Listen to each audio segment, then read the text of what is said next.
말씀입니다. 하나님 앞과 살아있는 자와 죽은 자를 심판하실 그리스도 예수 앞에서 그가 나타나실 것과 그의 나라를 다시 읽겠습니다. 너는 어서 속히 내게로 오라. 나를 버리고 데살로니가로 갔고 브레스게는 갈라디아로 디도는 달마디아로 갔고 누가만 나와 함께 있느니라. 내가 올 때에 마가를 데리고 오라. 그가 나의 일에 유익하니라. 두기고는 에베소로 보내었노라. 내가 올 때에 내가 들어와 가보의 집에 둔 겉옷을 가지고 오고 또 책은 특별히 가죽 종이에 쓴 것을 가져오라. 구리세공업자 알렉산더가 내게 해를 많이 입혔음에 주께서 그 행한 대로 그에게 갚으시리니 너도 그를 주의하라. 그가 우리 말을 심히 대적하였느니라. 내가 처음 변명할 때 나와 함께한 자가 하나도 없고 다 나를 버렸으나 그들에게 허물을 돌리지 않기를 원하노라. 주께서 내 곁에 서서 나에게 힘을 주심은 나로 말미암아 선포된 말씀이 온전히 전파되어 모든 이방인이 듣게 하려 하심이니 내가 사자의 입에서 건짐을 받았느니라. 주께서 나를 모든 악한 일에서 건져내시고 또 나의 천국에 들어가도록 구원하시리니 그에게 영광이 세세 무궁토록 있을지어다. 아멘. 브리스가와 아굴라와 및 오네시보로의 집에 문안하라. 에라스도는 고린도에 머물러 있고 드로비모는 병들어서 밀레도에 두었노니 너는 겨울 전에 어서 오라. 으볼로와 부데와 리노와 글라우디아와 모든 형제가 다 내게 문안하느니라. 나는 주께서 내 심령에 함께 계시기를 바라노니 은혜가 너희와 함께 있을지어다. 아멘. 오늘도 말씀 안에서 하나님의 뜻을 따라가는 화요일 되시기를 축복합니다. 오늘 본문은 바울의 마지막 편지인 이 디모데 후서에 또 요한과도 같은 메시지를 기록하고 있습니다. 그래서 바울은 오늘 본문을 통해서 디모데에게 마지막으로 부탁을 하고 있고 또 문안 인사를 함으로써 이 편지를 마무리하고 있습니다. 오늘 말씀을 통해서 또 우리에게 주시는 그 메시지가 무엇인지 같이 살펴보도록 하겠습니다. 먼저 우리 9절 말씀을 한번 같이 읽겠습니다. 너는 어서 속히 내게로 오라. 아멘. 사도 바울은 지금 디모데에게 어서 속히 내게 오라라고 이야기를 하고 있습니다. 어서와 속히라는 것은 같은 의미를 가진 두 가지 단어인데 그래서 빨리 내게 오기를 간절히 바라는 마음으로 이야기하고 있습니다. 어제 본문에서 살펴본 것처럼 사도 바울은 이제 자신에게 시간이 얼마 남지 않았음을 깨닫고 알고 있었습니다. 그래서 급하게 서둘러서 나에게 오라라고 이야기를 하고 있습니다. 물론 지금 시대와 같았다면 카카오톡이나 전화나 문자를 통해서 쉽게 연락을 하고 이렇게 주고받았겠지만 당시에는 이 편지를 주고받는데 굉장히 꽤 시간이 걸렸고 그래서 디모데가 이 편지를 받게 되면 받자마자 너가 나에게 왔으면 좋겠다. 내가 죽기 전에 꼭 너를 만나서 함께 교제하고 나누고 싶구나라는 그 간절한 마음이 담겨 있습니다. 그리고 사도 바울은 이제 감옥에 갇혀 있는 상태에서 지금 자신과 함께 있는 동역자들은 각기 자기의 길로 갔고 또 지금 함께 있는 사람은 누가밖에 없다라고 10절에서 12절까지 이야기하고 있습니다. 우리 먼저 10절 말씀을 한번 같이 읽겠습니다. 데마는 사랑하여 나를 버리고 데살로니가로 갔고 그레스게는 갈라디아로 디도는 달마디아로 갔고 아멘. 이 10절에 보면 세 명이 등장을 하는데 먼저 이 데마라는 사람은 사도 바울을 버리고 이 세상을 사랑하여 라는 표현으로 데살로니가로 떠났다라고 이야기를 하고 있습니다. 이 데마라는 사람은 골로새서 4장 14절에서 이 골로새 교회에 보낸 편지에도 등장을 하고 또 빌레몬서에도 보면 빌레몬에게 보낸 그 편지에도 언급된 사람입니다.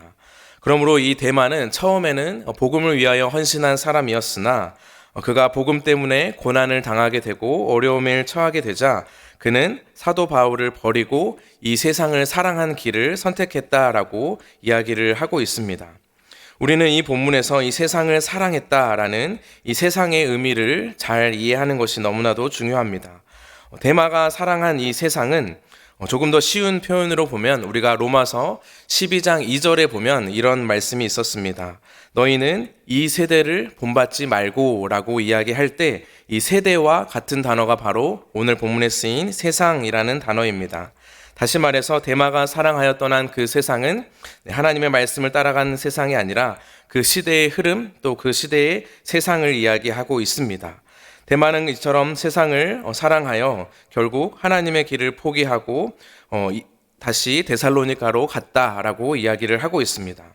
그래서 디모데가 데마와 같은 사람들을 두고 디모데서에서 자주 반복한 표현이 복음을 위해 함께 고난을 받으라라는 표현을 자주 반복하고 있습니다. 그래서 우리는 이 복음을 위해 살아가는 길이 결코 가볍거나 또 쉬운 길이 아님을 알고 있지만 그럼에도 불구하고 우리가 사도 바울이 권면한 것처럼 복음을 위해 고난을 받는 그 길을 우리 모두가 끝까지 걸어가는 믿음의 사람들 되시기를 소망합니다. 또 계속되는 말씀을 보면 그레스게는 갈라디아로, 디도는 달마디아로, 또 12절에 보면 두기고는 에베소로 갔다라고 이야기를 하고 있습니다. 이 세 사람 모두 복음을 위하여 헌신한 데마와는 다른 길로 또 하나님께서 부르신 그 부르심의 길을 끝까지 걸어간 신실한 동역자들임을 오늘 본문에서 이야기하고 있습니다. 그렇게 이제 사도 바울의 곁에는 다들 각자의 사역과 또 각자의 이유를 따라서 다 떠나가고 곁에 남은 자는 앞에서 말씀드린 대로 이 11절에 있는 누가만 옆에 있습니다. 이 누가는 우리가 잘 아는 누가복음과 사도행전을 기록한 의사 누가를 가리키고 있습니다. 그렇게 이제 동역자들이 함께 떠나기도 하고 또 함께 있기도 하면서 사도 바울은 이제 디모데에게 또 이어지는 말씀을 보면 두 가지 부탁을 하고 있는데 그 한 가지는 한 사람을 자신에게 데리고 오라고 말하고 있고 또 다른 한 가지 부탁은 책과 겉옷을 가지고 자신에게 오라라고 이야기를 하고 있습니다. 그래서 우리 성경 11절 하반절의 말씀을 보시면 한 사람을 데려오라고 하는데 그 사람의 이름이 바로 마가입니다. 마가는 마가복음을 기록한 사람이고 동시에 우리가 잘 아는 그 사도행전 15장에서 사도 바울이 선교 여행을 떠날 때 바나바와 다퉜던 그 중심에 있었던 인물입니다. 마가는 바울과 함께 처음에 선교 여행을 떠났지만 중도에 포기한 사람이었기 때문에 바울은 마가와 함께 할 수 없다. 그럼에도 불구하고 바나바는 마가와 함께 가겠다라고 했던 것이 바로 사도행전 15장에 기록되어 있습니다. 그렇게 마가와 함께 할 수 없다고 했던 사도 바울이 그 인생 끝에서 다시 한번 이 마가를 자기에게 데려오라라고 이야기를 하고 있습니다. 그러면서 11절 마지막에 이렇게 이야기합니다. 그가 자기 일에 유익하다, 나의 일에 유익한 사람이다 라고 덧붙이고 있습니다. 이것을 보면 사도 바울도 이 마가를 이제 성숙한 사역자가 되었다는 것을 인정하고 있습니다. 과거에는 그와 함께 할 수 없을 만큼 미숙한 사람이었고 또 시간이 지나면서 마가는 하나님의 사역자로 성장하였음을 그도 알고 또 인정하고 있기에 이제 그를 자신의 동역자로 또 자신의 사역을 함께할 유익한 사람으로 인정하는 것을 볼 수 있습니다. 우리도 이런 모습을 볼 때가 있습니다. 젊은 날 함께 동역하였지만 여러 가지 이유로 함께하지 못할 때 또 하나님께서 그를 다시 부르시고 또 그를 세우시고 하나님께서 성숙하게 하셔서 하나님께서 동역자로 세우시는 것을 우리는 인정할 수 있습니다. 그러므로 그가 어떤 길을 가든 또 어떤 모습이었든지 간에 오늘 또 그가 하나님 앞에서 어떻게 서 있는지를 보고 우리가 그를 위해서 축복하고 또 함께 믿음의 동역자로 세워나가는 우리 모두가 되기를 소망합니다. 또 이제 이어지는 말씀을 보면 13절에서 두 번째 부탁을 하게 되는데 그것은 겉옷을 가지고 오고 또 가죽 종이에 쓴 책을 가지고 오라고 이야기를 하고 있습니다. 이 겉옷은 당시에 두꺼운 외투를 의미하는데 추운 겨울에 자신이 지금 감옥에 있고 그래서 이 외투를 가져다 달라라고 이야기를 하고 있고 또 한 가지 부탁은 이 가죽 종이에 쓴 책을 갖다 달라고 이야기를 하고 있습니다. 당시에는 이렇게 종이가 발달되지 않았기 때문에 글을 쓰기 위해서는 두 가지 방법이 있었는데 하나는 이 파피루스라는 것에 저렴한 기록물이 있었고 또 귀중하고 소중한 것은 이 가죽 종이에 기록을 하였습니다. 그래서 사도 바울이 지금 이 가죽에 쓴 책을 가지고 오라라고 이야기하는 것은 굉장히 중요한 책일 것이라고 우리가 생각할 수 있습니다.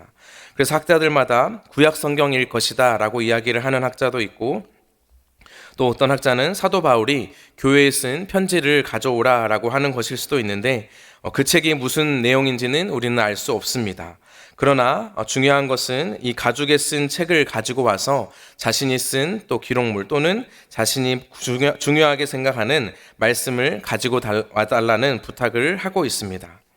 이렇게 사도 바울은 동역자들의 근황을 이야기하고 또 디모데에게 이 두 가지 부탁을 함으로써 편지를 쓰고 있는데, 또 이어지는 우리 14절과 15절 말씀에 보면 바울을 대적하는 한 사람이 등장하고 있습니다.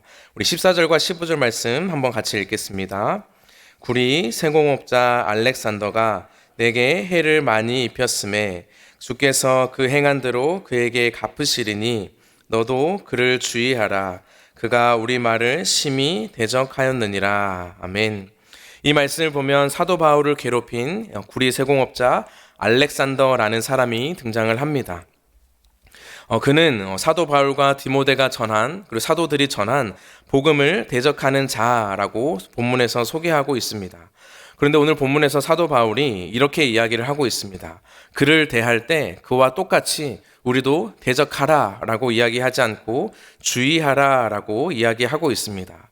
우리는 우리를 대적하는 사람들을 만날 때가 있습니다. 다시 말해서 진리를 선포할 때마다 진리를 대적하는 사람이 있고, 또 우리가 참된 진리를 선포할 때마다 거짓 복음으로 선포하는 이단들도 있습니다. 그들과 함께 대적하여 싸우라 라고 말하지 않고 오늘 본문에서 사도 바울은 주의하라 라고 이야기하고 있습니다. 이것이 바로 우리가 이 세상을 향한 하나님의 백성으로서의 바른 태도를 이야기하고 있습니다. 우리는 대적자들로부터 진짜 복음이 무엇이고 또 참된 진리가 무엇인지를 선포하고 가르치고 변호해야 하지만, 그들과 같은 방식으로 싸우거나 대적하는 것은 지혜로운 방법이 아니라는 것을 우리는 기억해야 합니다. 그래서 우리는 또 이단들을 만날 때에도 그들과 대적하여 싸우기보다, 변론에 힘을 쏟기보다 우리는 더 지혜롭게 그들을 피하거나 또 바른 진리를 선포하는 것이 중요하다는 것을 오늘 본문에서 이야기하고 있습니다. 또 이제 16절부터 18절까지는 사도 바울이 이제 그 주제를 자신에게로 옮겨서 과거 자신이 어떤 일을 겪었고 그 일을 통해서 확신한 것이 있는데 이렇게 이야기를 하고 있습니다. 먼저 16절 말씀을 보면 내가 처음 변명할 때에 나와 함께한 자가 하나도 없고 다 나를 버렸으나 그들에게 허물을 돌리지 않기를 원하노라 라고 말하고 있습니다. 내가 처음 변명할 때라는 것은 이제 변론할 때를 이야기하고 있는데, 자신이 위기에 처했을 때 변론할 때 자신의 곁에 있었던 사람이 한 사람도 없었다. 다 나를 버렸다라고 이야기하지만 사도 바울은 어떻게 이야기합니까? 그들에게 허물을 돌리지 않기를 원한다라고 이야기를 하고 있습니다. 마치 예수님께서 십자가의 길을 걸어가시고 그 갈보리 언덕을 올라가실 때 예수님께서는 그 곁에 남은 제자들도 없었고 또 그를 함께 따르던 무리들도 없었습니다. 그럼에도 불구하고 예수님께서 십자가에 올라가서 다른 이들을 원망하지 않았던 것처럼 사도 바울 역시도 자신의 그 힘든 순간에 없었던 사람들을 원망하지 않고 도리어 예수님을 따라가는 참된 사도의 길, 참된 제자의 길을 걸어갔습니다. 그래서 사도 바울은 자신의 곁에 아무도 없었지만 자신의 곁에 함께 하셨던 그 예수님을 이렇게 고백하고 있습니다. 우리 17절과 18절 말씀 한번 읽겠습니다. 주께서 내 곁에 서서 나에게 힘을 주심은 온전히 전파되어 모든 이방인이 듣게 하려 하심이니 내가 사자의 입에서 건짐을 받았느니라. 주께서 나를 악한 건져내시고 또 그의 천국에 들어가도록 구원하시리니 그에게 영광이 세세 무궁토록 있을지어다. 아멘. 사도 바울은 사람들은 자기 곁에 없었지만 주께서 내 곁에 계셔서 힘을 주시고 또 선포된 말씀을 온전히 전파할 수 있도록 도우시고 또 악한 일에서 건져주시고 결국 천국으로 들어가도록 인도하여 주실 것이니 그 하나님께 그리고 그 주님께 영광이 세세 무궁토록 있을지어다 라고 모든 영광을 주님께 올리고 있습니다. 우리는 이 고백을 통해서 우리의 인생의 마지막에도 우리도 이 사도 바울과 같이 우리가 그 힘든 순간 우리 동역자들이 함께 있으면 좋겠지만 함께 없다 할지라도 그 사람들을 원망하는 것이 아니라 우리와 늘 함께 하셨던 그 임마누엘의 주님으로 인하여 주님께 영광 돌리는 우리 모두가 되기를 소망합니다.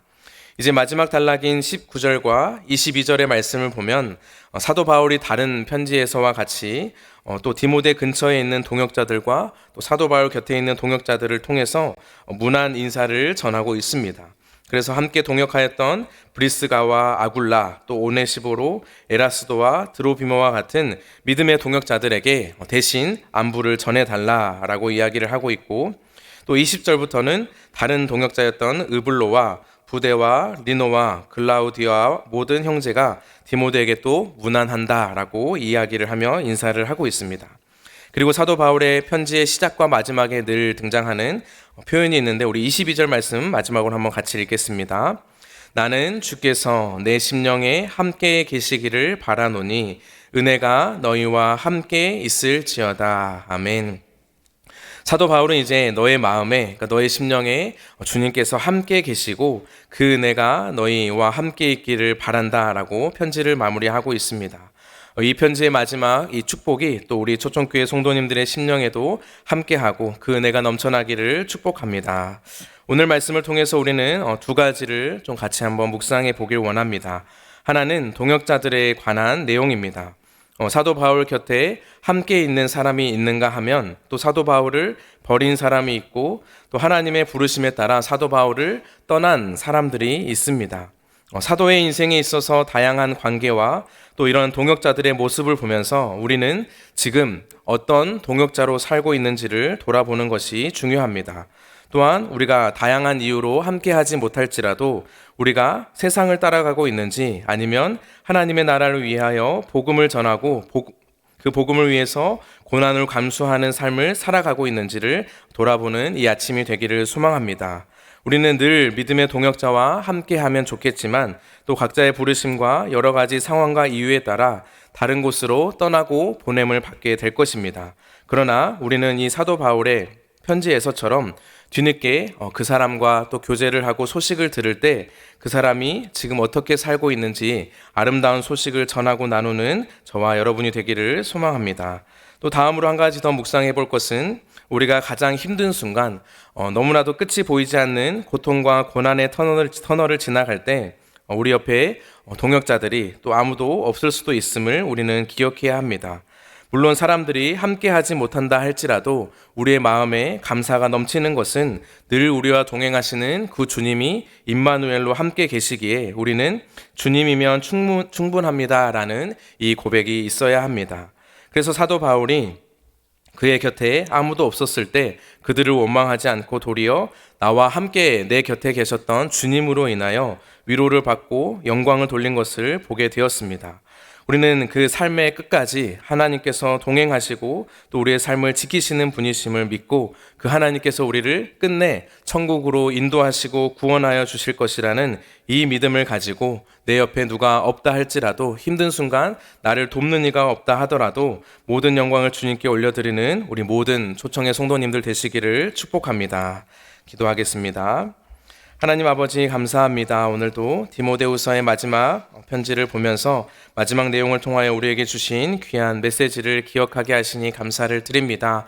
사도 바울의 곁에 있는 사람이 있고 또 떠난 이가 있고 또 하나님의 부르심을 따라 또 보냄을 받은 자들도 있었습니다. 하나님, 우리가 어느 자리에 있든지 무슨 일을 하든지 하나님께서 주신 그 뜻을 따라 나아가는 삶이 되게 하여 주시옵시고 또 어떤 소식을 나눌 때마다 하나님의 길을 따라가고 있다라는 믿음의 소식을 나눌 수 있도록 주님 은혜를 더하여 주시옵소서. 또 하나님, 우리가 살아가는 모든 삶의 길 가운데 어려운 일을 만나고 고난과 고통의 길을 만날 때 우리 곁에 아무도 없다 할지라도 예수님께서 우리와 함께 하시니 우리는 그것으로 충분합니다라는 믿음의 고백으로 주님께 나아가게 하시고 그리하여서 하나님께서 우리를 지키시고 도우셔서 끝내 구원하실 것이라는 그 믿음으로 모든 영광을 하나님께 올려드리는 믿음의 삶을 살아갈 수 있도록 도와주시옵소서. 오늘 하루도 그러한 삶이 되게 하시고 또 우리의 삶을 끝까지 인도하여 주실 그 주님을 바라보고 승리하는 오늘이 될 수 있도록 주님 인도하여 주시옵소서. 모든 말씀 예수님의 이름으로 기도합니다.